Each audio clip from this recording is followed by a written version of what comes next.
Du coup, là, j'ai envie de me lancer à vous parler des besoins humains fondamentaux. Donc, je vous ai demandé de réfléchir à lesquels ça pouvait bien être.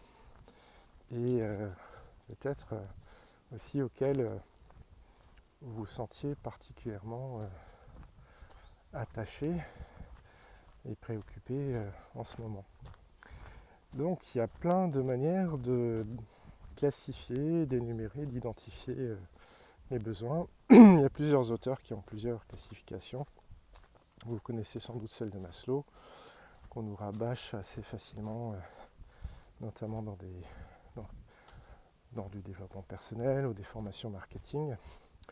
Maslow, c'était vraiment un psychologue intéressant, éminent, pertinent. Mais je ne vais pas prendre sa classification à lui. Je vais partir sur celle qui est probablement la plus récente et la plus fouillée, qui est celle de Carol Dweck.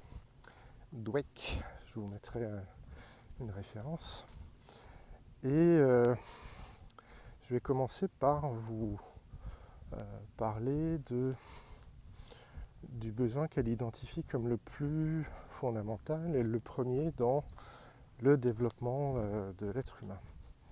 C'est le besoin qu'elle a appelé acceptance en anglais.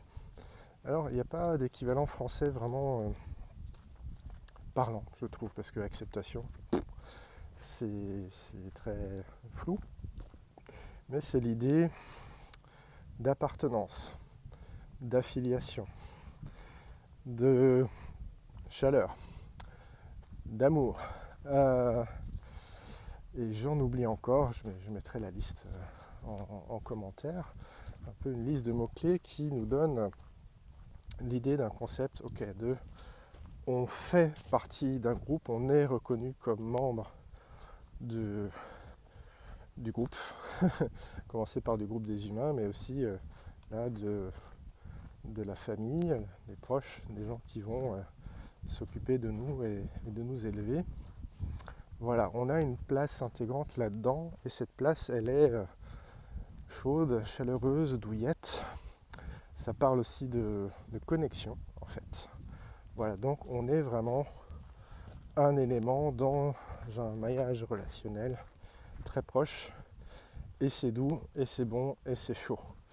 Et cet aspect, justement, chaleur, est vraiment important.